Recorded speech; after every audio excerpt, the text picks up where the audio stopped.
آج 1 اپریل 2026 سرگودا کے آسمانوں میں اس وقت طیاروں کی گونج سنائی دے رہی ہے۔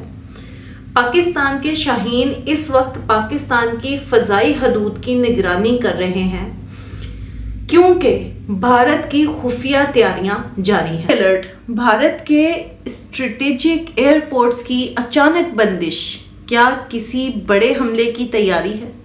السلام علیکم، میں ہوں ہما خان اور آپ دیکھ رہے ہیں گپ شپ ود ہما خان۔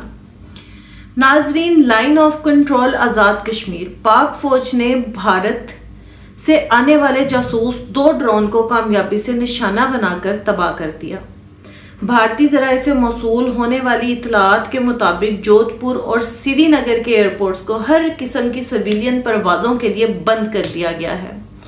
صورتحال کی سنگینی یہ ہے کہ جودھ پور ایئر بیس یہ بھارتی فضائیہ کا وہ اہم ترین بیس ہے جہاں سے مغربی سرحد یعنی پاکستان پر نظر رکھی جاتی ہے۔ یہاں کی بندش کا مطلب ہے کہ لڑاکا طیاروں کی غیر معمولی نقل و حرکت شروع ہو چکی ہے۔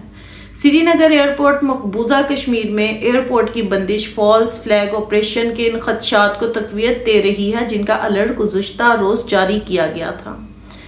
جنگی جنون کی بات کریں تو بٹل سیکٹر میں بھارتی ڈرون گرائے جانے کے فوراً بعد ایئرپورٹس کی بندش ثابت کرتی ہے کہ بھارت کسی بڑی مہم جوئی کی منصوبہ بندی کر رہا ہے۔ مزید ویڈیوز دیکھنے کے لیے چینل کو لائک، شیئر اور سبسکرائب کریں۔ شکریہ۔